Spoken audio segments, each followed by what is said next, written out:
Assalamu alaikum class, hope you all are doing well. I am your teacher from Learning Zone here, your 15th class and 14th expedition. So in this class we learn and see what is past indefinite tense. So feel free and be happy and past indefinite tense, learn and enjoy. So let's start. पहचान past indefinite tense की पहचान क्या है वो हम देख लेते हैं कि किस तरीके से हम इस जुमले को पहचान सकते हैं कि पास्ट इंडेफिनिट टेंस गुजरे हुए ज़माने को ज़ाहिर करता है। जुमले के आखिर में अलिफ है, बड़ी है या छोटी है वगैरह जैसे अल्फाज अगर आ जाएं तो हम उसे पास्ट इंडेफिनिट टेंस कहते हैं। जैसे कि यहाँ पर हमारे पास एक एग्ज़ाम्पल है, वो लाहौर गया। तो ये गया जो आ रहा है उसके आखिर में आ रहा है अलिफ। सो ये हमारी पहचान है किस चीज़ की? पास्ट इंडेफिनिट टेंस की। वो लाहौर से आया तो यहाँ पर भी लास्ट में अलिफ आ रहा है, आता है तो अलिफ आ रहा है। तो ये हमारे लिए पहचान है कि ये एक पास्ट इंडेफिनिट टेंस है। तो स्टूडेंट्स, आप लोगों को ये अच्छे से पहचान इसकी समझ में आ गई होगी। हम आगे इसकी एक्सरसाइज में जाके मश्क करेंगे और देखेंगे कि और कौन कौन से सेंटेंस हैं जो छोटे ये पर आके ख़त्म होते हैं, बड़े ये पर आके ख़त्म होते हैं और अलिफ पे आके ख़त्म होते हैं। आई होप कि आप लोगों को इसकी पहचान, जो इसकी शनाख्त है, किसी बंदे की ना शनाख्त पहले जाननी ज़रूरी होती है। सबकी एक एक कास्ट होती है, सबकी एक एक शनाख्त होती है, जिससे सबके बारे में पता चलता है। जैसे कि अब मेरे पास एक पेंसिल है, मैं कहूँगी मेरे पास ये पेंसिल इसकी है, डॉलर की है या जिस चीज़ की भी है। तो इसी तरीके से आप लोगों को हर चीज़ की पहचान मालूम होनी चाहिए। अगर हम किसी जगह पर जाते हैं तो पहले हमें उस जगह की पहचान और जगह का रास्ता मालूम होता है, तब हम उस जगह पे पहुंचते हैं ना। इसी तरीके से स्टूडेंट्स, हमें किसी भी चीज़ की पहचान पहले लाजमी पता होनी चाहिए। जैसे कि हमें अभी पास्ट इंडेफिनिट की पहचान पता चल गई है। अब ये जहाँ पर भी होगा हम इसे पहचान लेंगे कि ओहो ये तो पास्ट इंडेफिनिट टेंस है। अब हमें इसकी पहचान बहुत अच्छे से मालूम हो गई है। तो अब हम चलते हैं नेक्स्ट स्लाइड पर, जिसमें हम देखेंगे कि इसको बनाने का तरीका क्या है, इसका मेकिंग फार्मूला क्या है, जिससे हमें मालूम होगा कि पहली चीज़ हमें पहचान पता चल गई, फिर हमें दूसरी चीज़ मालूम हो जाएगा कि इसका मेकिंग फार्मूला क्या है। तो चले आए हम इसका मेकिंग फार्मूला देखते हैं कि हम किस तरीके से कौन सी वर्ब की फॉर्म लगाकर कौन से हम वहाँ पर हेल्पिंग वर्ब लगाएंगे और हम वहाँ पर नेगेटिव को किस तरीके से बनाएंगे, इंट्रोनेगेटिव को किस तरीके से बनाएंगे, और हमने अपना टेंस का मेकिंग फार्मूला भी देख करके डन कर लेना है। आ जाएं, अब हम चलते हैं नेक्स्ट स्लाइड में, जिसमें हम देखेंगे इसका मेकिंग फार्मूला। हमारा जो मेकिंग फार्मूला है, इसको बनाने का तरीका है वो हम स्टार्ट करते हैं।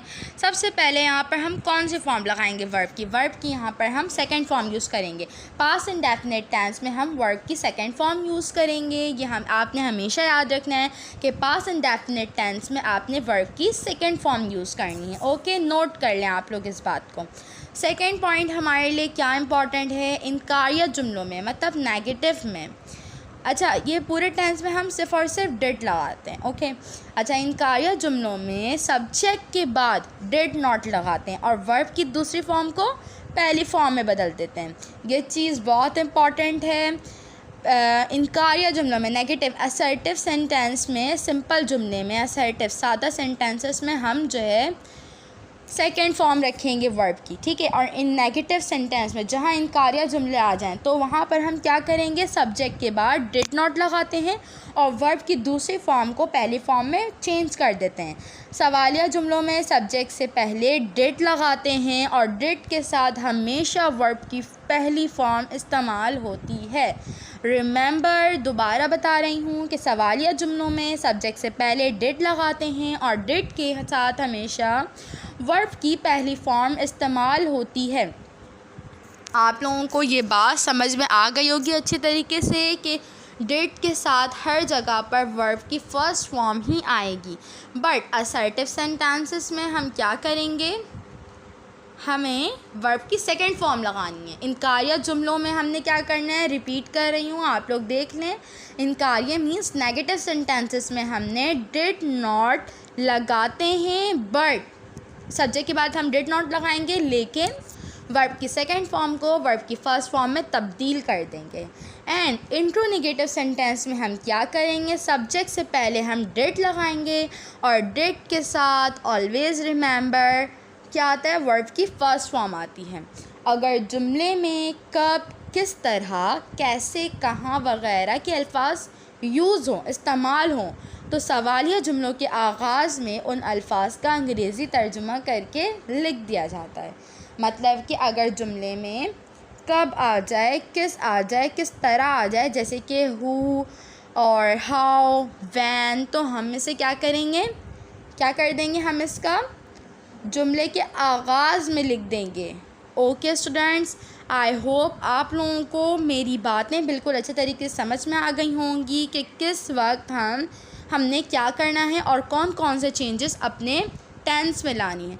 अब तक के पिछले जो हमने प्रेजेंट के टेंस पढ़े, present indefinite, present continuous, present perfect continuous, present perfect tense and present perfect continuous, तो इसमें हमने कोई भी सेंटेंसेस में ऐसा नहीं देखा।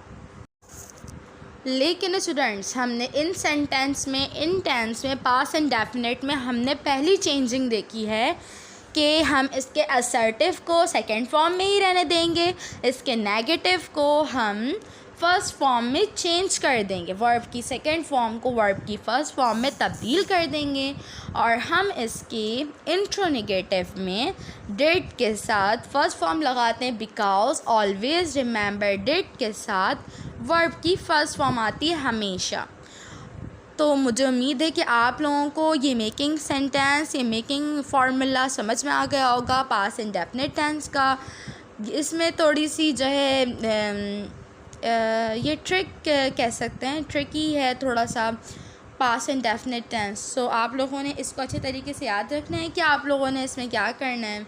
आई होप कि आप लोगों को बहुत अच्छे तरीके से पास्ट इंडेफिनिट टेंस भी आ जाएगा। अगर आप इसकी प्रैक्टिस रखेंगे तो आपको ये टिप पर याद हो जाएगा। सो अब हम चलते हैं नेक्स्ट स्लाइड की तरफ, जिसमें हमने मश्क करना है, अपनी एक्सरसाइज देखनी है कि कौन से सेंटेंसेस में छोटी आ रहे हैं आखिरी में और कौन से में अलिफ आ रहा है। तो हम ये भी देख लेते तो ताकि आप लोगों को इस चीज़ की फ़र्क मालूम हो जाए। सो स्टूडेंट्स, ये हमारी आ गई एक्सरसाइज की स्लाइड। सो इसमें देख लेते हैं, इसने झूठ बोला, उसने झूठ बोला।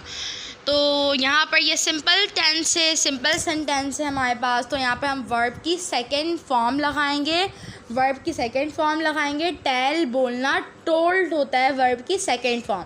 तो ही टोल्ड अ लाई, इसने तमाम लड़कों को सज़ा दी। सो यहाँ पर आ गया, ये सादा जुमला है। तो सज़ा दी का मतलब होता है पनिश, पनिश की सेकंड फॉर्म होती है पनिश्ड, ईडी आ जाता है पनिश के साथ। तो ही पनिश्ड ऑल द बॉयज़, हमने मैच नहीं जीता। सो स्टूडेंट रिमेंबर, हमारे पास यहाँ पर नेगेटिव के टेंस एंड टेंस आ गए हैं। सो हमने क्या करना है, नेगेटिव में वर्ब की सेकंड फॉर्म को फर्स्ट फॉर्म में चेंज कर देना है। तो हमने मैच नहीं जीता, यहाँ पर विन, जीतने को कहा जा रहा है, यहाँ पर जीतना वर्ब है। सो विन फर्स्ट फॉर्म होती है, अगर ये असर्टिव में होता तो यहाँ पर आ जाता है won. So we did not win a match, अब्बा जान ने नई कार नहीं ख़रीदी। Father did not buy a new car, ठीक है, बाय ख़रीदना, फिर क्या कहते हैं, बाउट आ जाता है, वर्ब की सेकंड फॉर्म बाउट होती है, बट यहाँ पर नहीं आ रहा है। तो इनकारिया सेंटेंस है, नेगेटिव जुमले हैं, तो यहाँ पर वर्ब की फर्स्ट फॉर्म आएगी, मीन्स बाय ख़रीदना। क्या जमीला ने शोर मचाया, इंट्रोगेटिव सेंटेंस है, ऑलवेज रिमेंबर क्या आ चुका है। तो हमने क्या करना है, did Jamila make a noise, और डिड के साथ हमेशा वर्ब की फर्स्ट फॉर्म आती है। वो क्यों रोई, वाई डिड शी वीप। वो कहाँ गया, where did he go.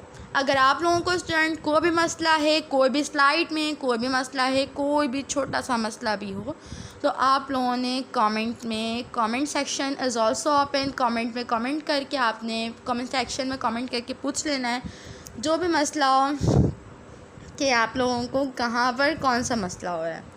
So feel freely आप लोगों ने कमेंट करना है और आप लोगों ने पूछ लेना है अगर आप लोगों को कोई मसला हो। So don't forget to subscribe and like my YouTube channel. अगर आपको वीडियो पसंद आई हो तो लाजमी करें। Thanks for watching. अब मिलेंगे अगली वीडियो में, तब तक के लिए अल्लाह हाफ़िज़।